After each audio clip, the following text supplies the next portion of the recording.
having trouble getting their stimulus checks. I'm Kppen. Will tell you what the IRS has to say. I received that message from the school principal through the school messenger. I went ballistic. Inappropriate and shocking. From e-learning to online meetings, hackers are finding their way in. What's being done to protect your child in this age of virtual learning? This is RTV6 News at 5, working for you. Thank you for joining us here at 5. I'm Amanda Starantino in the WRTV studio. And I'm Mark Mullins, social distancing from a temporary studio in my home, and it is no time to slack off from social distancing as the number of deaths continues to climb. Today, the State Department of Health released the highest day-to-day increase in reported deaths to date. 61. They occurred between April 7th and yesterday. That makes the state total 630. 431 additional people have tested positive, and 67,264 people have been tested. However, the state notes the new cases and the new tests reported today are lower than expected due to a technology issue and should not be interpreted as a decline in new infections. The state also shares data on the ages of people who have died. The 80 and older category has seen the greatest increase in recent days. It's up to nearly 42%. There are deaths reported in all age groups except for the birth to age 19 age group. Now for the worldwide numbers, more than 2.5 million people have tested positive around the globe, more than 175,000 deaths, and more than 43,600 of those deaths are in the U.S. But those who have recovered far outweigh that number, nearly 75,000 in the United States. We know many of you are feeling the frustration as you look for help and support in the wake of coronavirus. RTV6's The Rebound Indiana is working to make sure the CARES Act is working the way it's supposed to. Call 6 Investigates' Kara Kenny has been digging into concerns that people are not getting their stimulus checks. She's working for you to find out what could be going on. Some people in central Indiana are already getting their stimulus checks, $1,200 for individuals, $2,400 for couples. But others are getting an error message that says payment status not available. Sandra Fink and her husband own a wedding venue in Brown County. With no money coming in, they were very much looking forward to their stimulus check. But when they check the IRS website, it says payment status not available. So we're kind of sitting dead in the water. So we were really looking for this stimulus check, my husband and I, to get our $1,200 each to have something. And then we get the information that supposedly they can't determine our eligibility. Call 6 Investigates has been reaching out to the IRS on behalf of Hoosiers since Thursday morning. We've called and emailed half a dozen times. We found information on the IRS website that says you could get the payment status not available message for several reasons, including you're required to file a tax return, but the IRS has not finished processing your 2019 return, or the application does not yet have your data. Another reason, you don't usually file a return and use the non-filers portal, but the IRS has not processed your entry yet. Also, you may not receive a stimulus check because you're not eligible. You make too much money, your social security number is invalid, or you were claimed as a dependent on someone else's tax return. Sandra Fink says she doesn't fall into any of these categories and is hoping to get her money soon. We have some tools to help you get your payment faster in this story on the RTV6 app and the IndyChannel.com. Reporting in Indianapolis, Kara Kenny, RTV6. And Call 6 Investigates has still not received a response from the IRS. We will keep working on that for you. The IRS website says it updates the Get My Payment data once per day, so they say there's no need to check it more often than that. As part of the Rebound Indiana effort, RTV6 is hosting a virtual forum with the Department of Workforce Development tomorrow evening at 7:30. Join the discussion and ask questions about getting back to work and making ends meet on the RTV6 Facebook page and on our website, theindychannel.com. An Indianapolis woman is concerned after finding out her mother tested positive for COVID-19 while living in a senior care facility. RTV6's Troy Washington is working for you to find out how the facility is handling cases. On Monday, Abby Aririmo got the call she's been dreading since COVID-19 restrictions went into place. They called me yesterday and told me she tested positive. I just started crying. It was just like everything blacked out then. She remembers the exact time her world flipped upside down. Exactly 3:33. I looked on my phone to see what time they called. She hasn't been able to see her mother because Decatur Township Center Genesis Healthcare isn't allowing visitors to protect their vulnerable population. I know I've been trying to call her for the past couple weeks, and I haven't been able to get a hold to her through her cell phone because I got her a cell phone so I can video chat her. Aririmo's mother can't get out of bed on her own and has some health complications. That's why she's worried that she's now being told her mother has the coronavirus. The thing is, you have them isolated away from us, the public, and there's evidently people still going to work. They said they tested a few patients, and my mom is one of them that tested positive. During an update from the governor's office, experts weighed in on just how many cases of COVID-19 have showed up in nursing homes. We do have 199 facilities that have a total of 1,568 cases. Unfortunately, 162 deaths in 74 different facilities. At this point, that is the extent to which we want to report data. Working for you on the Southwest side, Troy Washington, RTV6. And RTV6 has just heard back from the facility. We do not have answers to our questions about protocol and handling COVID-19 just yet, but we are told the woman is on a ventilator in her room at the facility. And Call 6 Investigates is looking into a growing concern tonight. The security of Zoom and other virtual meeting technology has been under scrutiny since the coronavirus pandemic abruptly canceled in-person meetings across the country. RTV6's Stephanie Wade is learning just how vulnerable these systems are and the actions being taken to protect participants. Last Friday, about 200 people on an Indiana Election Commission Zoom meeting were shocked when someone managed to broadcast pornography onto people's screens. Since then, we're learning they're not the only group to have had a meeting interrupted. Something similar happened during a Carmel Clay School's online virtual lesson. The fact that it happened to middle schoolers, which are 8th and 7th and 6th graders, is not acceptable. It wouldn't be acceptable to anybody. It wasn't acceptable for the Indiana Electoral Commission. It wouldn't be acceptable, even less, for minors. I mean, how are we protecting our kids? The principal of Carmel Middle School sent parents this email Friday that inappropriate remarks were made by a participant during a Zoom educational lesson with students. The staff member immediately ended the Zoom meeting when it happened, and they're investigating who's responsible. We spoke with a cybersecurity expert who explains just how vulnerable these communication systems really are. It isn't hard to hack a meeting on any of these platforms that are made public with no password. I mean, anyone, there's tools now you can go download that will go out and scan these corporate, these companies, IP spaces or websites, and will actually capture any public links. And so you or anyone, a 12-year-old, right, could go out, download the software, scan it, and jump onto somebody's corporate meeting. Chris Nyheis with Vigilant says to be user-friendly, Zoom doesn't require hard security settings up front. He recommends requiring participants to have their video feature turned on so you can see what they're doing, and to try not to make meeting links public and set strong passwords for people to enter the meeting, though some parents are hoping for more protective alternatives. This is not an acceptable way to protect our kids, whether it's the Carmel Clay School Districts or the Indianapolis Public Schools or any school district of 293 school districts in the state. It's just not the way to go. Working for you, Stephanie Wade, RTV6. And Carmel Clay Schools has enhanced their security features for all of their teachers using Zoom. Every meeting is password protected, and students must be admitted into each one by the host. The host of the meeting also has the ability to mute participants and control screen sharing capabilities. The district says they continue to assess and introduce updated security settings for the safety of all participants.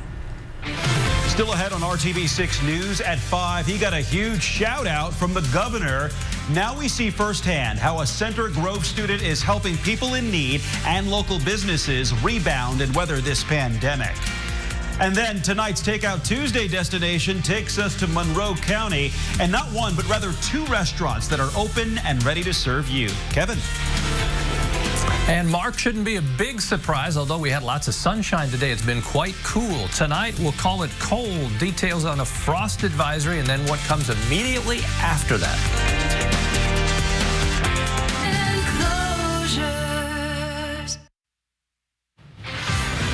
We are following breaking news tonight from Hendricks County near Brownsburg. 2 people are dead after a vehicle left the road and went into a pond. This is near County Road 600 East and 350 North. That's just off State Road 267 south of Brownsburg.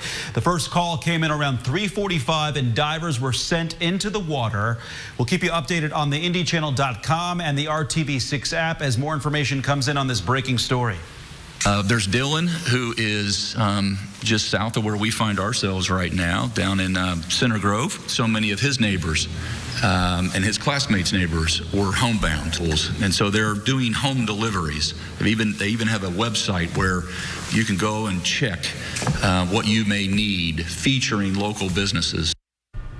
You know you're doing something good and helping Indiana rebound from this pandemic when you get a special shout out from the governor during one of his daily press conferences. Dylan Godsave is a graduating senior at Center Grove High School, but he is wise beyond his years. As RTV6's Lauren Casey reports, Dylan is connecting people in need with his classmates who can help them, all while supporting local businesses. Loading and unloading, shopping with purpose, and delivering to our neighbors in need. That's the goal of newly created business, Southside Delivers. And there's really a huge need for this, as we found out. Dylan Godsave is like many high school seniors right now, out of school and missing those special end-of-the-year traditions. But rather than focusing on what he doesn't have, he's focusing on what he does.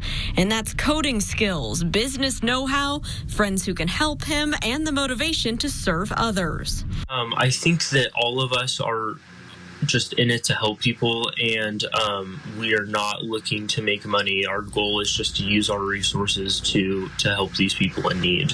Dylan created the site called Southside Delivers. It's a local grocery delivery service currently serving people in need in most of the Center Grove School District. The service is free, and that's all thanks to the other side of Southside Delivers, where he promotes local businesses in the area. Not only does Southside Delivers connect people in need with eager young volunteers to do their grocery shopping, the site also features products made by local shops. Kind of reached out to them to see what we can do to help, and so from there, that's when we started loading on some of their products to our site. Like Coffee Connection, a local apparel store selling CG spirit wear and quarantine clothing, and his own business venture, Casual Cosmetics. Southside Delivers partners people in need with businesses needing support and healthy young volunteers who are prepared and trained to deliver those goods in a safe way. The day of our launch, we had 77 deliveries that we did, over 300 people on our site. And that number continues to climb. Working for you, Lauren Casey, RTV6. Thank you, Lauren. And if you would like to order from Southside Delivers, and our student who wants to volunteer or a business that is open and wants to partner with them, we posted everything you need on our website at theindychannel.com. Just click on this story. Restaurants all across the country are taking a huge financial hit due to the virus. The National Restaurant Association expects that Indiana restaurants will lose $920 million in sales just in April. And 83% of Indiana restaurant employees are now unemployed. It's still unclear when restaurants in Indiana will be reopening for dine-in, but Governor Eric Holcomb said today they should be getting prepared now. We received a question from a restaurant owner asking how much notice he will be given before reopening. Holcomb couldn't give an exact answer to this question because he says he's very focused on how they will reopen and not when. We don't have a date yet, but I'd start, just like a farmer, I'd start tilling the ground right now. I'd start preparing right now so you don't wake up when the time is ready. And by the way, your competitors are open up and you're not. Holcomb stressed the daily numbers of COVID-19 cases and deaths will drive the decision to reopen. Until then, we want to help restaurants that are still open for takeout to get through this time, rebound, and survive. It is Takeout Tuesday, so how about ordering some carryout for dinner? If you're in Monroe County, you'll find Social Cantina and Smokeworks side by side on the square in the heart of Bloomington. Social Cantina is a modern Mexican restaurant with traditional fare to cantina bowls. Smokeworks is a Memphis-style barbecue joint that features brisket, ribs, chicken, sausage, and made from scratch Southern side. Sounds good. Both restaurants are open for carryout, and their menus are posted online. Head to theindychannel.com/open for more information on that. RTV6 and the Indy Chamber of Commerce have joined forces to protect Indiana businesses. You can find more about the Chamber's Buy Indy effort and profiles on businesses that are open by, again, going to theindychannel.com/open. And now to your Storm Team 6 forecast here on this Tuesday. And it sure looked nice out there, but that wind blowing made it very chilly. The temperatures are even colder out there. Kevin's got a look at your forecast. Hey, Kevin.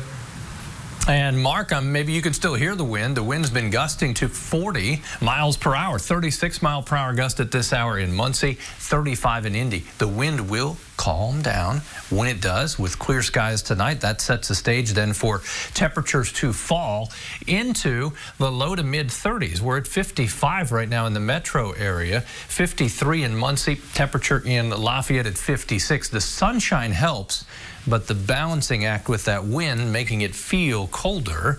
As we take a look at the evening hours, temperatures will drop into the lower 40s quickly by 11 o'clock. Say hello to Hazel and Max. They are always ready, willing, and able to go on a walk. A dynamic duo. And Tamara, thanks for sending in the picture of Hazel and Max. Temperatures tonight will go to a minimum of about 35.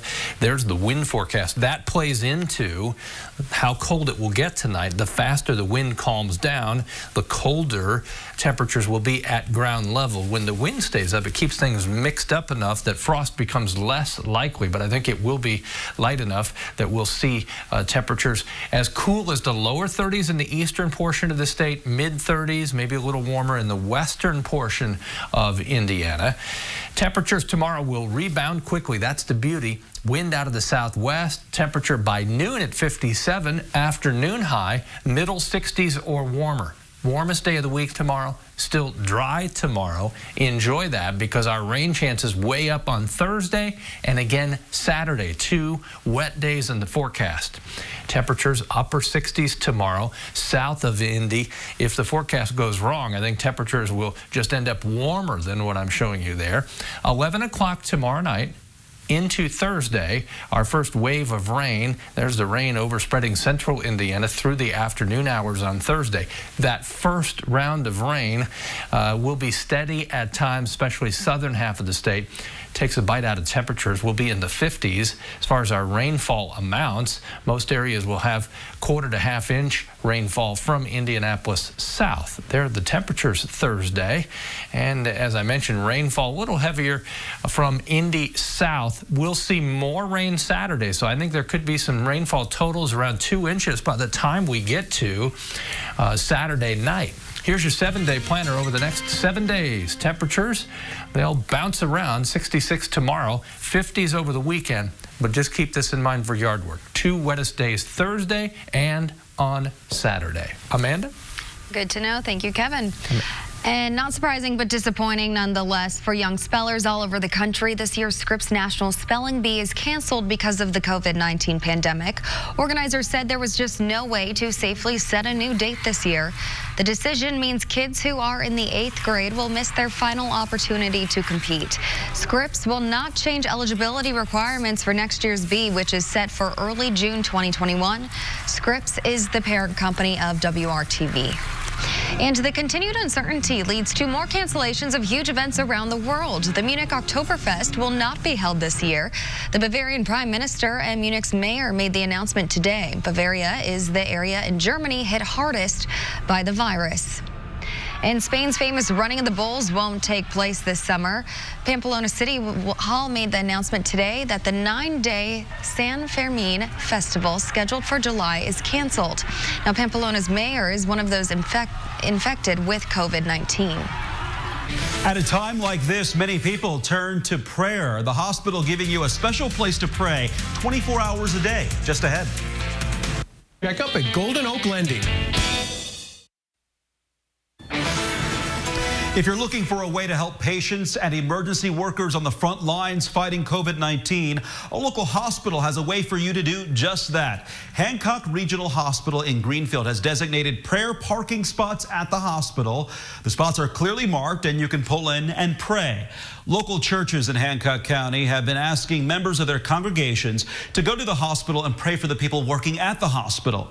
Hancock Regional Hospital says that the power of prayer is very important during difficult times such as now. I know that prayer and a sense of community is what gets a lot of people through challenging times. We also had a lot of people requesting to pray for us, words of encouragement, kind gestures. So how could we bring that together in a location so they felt connected to us as well as the rest of the community? The designated prayer parking spots are set up to adhere to social distancing guidelines, and they are available 24 hours a day. That does it for RTV6 News at 5. Amanda and I will see you back here for RTV6 News at 6.